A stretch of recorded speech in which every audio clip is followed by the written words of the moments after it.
এদিকে তাকিয়ে বল। সকালে উঠে গেছি,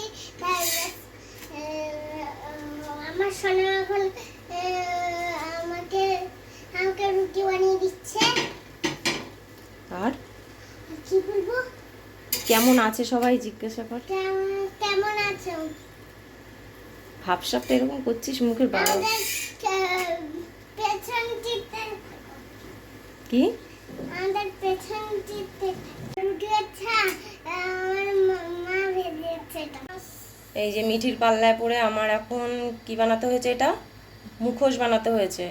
বলছে কার্টুন করে বানাতে হবে প্যানকেক, গোলা রুটি। আমি বলেছি গোলা রুটি খাবি, বলেছে এভাবে কার্টুনের মতন বানাতে হবে। আমাকে আবার ও দেখিয়ে দিয়েছে কিভাবে বানাতে হবে। যাই হোক, কোনোদিনও বানাইনি, মিঠি তো এইসব রোজ বানায়, মিঠি খুব গুণী মানুষ একজন, তো মিঠি শিখিয়ে দিয়েছে, আমি বানিয়েছি। দেখো বন্ধুরা তোমরা সবাই, এটা কার মতন হয়েছে বলতো মিঠি? দেখতে তোর বাবার মতন, দেখ দেখতে পুরো তোর বাবার মতন।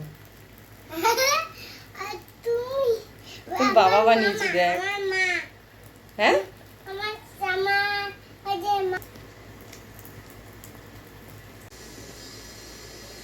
হলো না, অত দিতে হয় না। না, খেয়ে দেখ আগে কেমন হয়েছে। হ্যাঁ করো, কেমন হয়েছে বলো, কেমন খেয়ে নে আগে, তারপরে তো বলবি কি এটা খারাপ হয়েছে। তার মানে তাহলে ভালো হয়েছে। এটার নাম কি? কি রুটি এটা? কি রুটি? মুখ রুটি। মুখ বানানো হয়েছে সেই জন্য মুখ রুটি। তো তোর মামাকে এরকম মুখ রুটি বানিয়ে দেবো? তোর মামাকে কার মুখ বানিয়ে দেবো বল? মামাকে আমার মুখ বানিয়ে দেবো। মামা পছন্দ করে নেবে। আর যদি পছন্দ না করে আমার মুখ রুটি? মামাকে জোর করে ঠেসে খাইয়ে দেবো।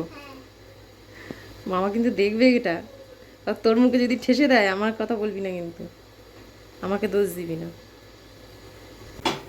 তো মিঠিকে একদিকে খাওয়াচ্ছি আর একদিকে এই যে আর একটা বড় করে ভেজে নিচ্ছি, এটা আমি খেয়ে নেবো।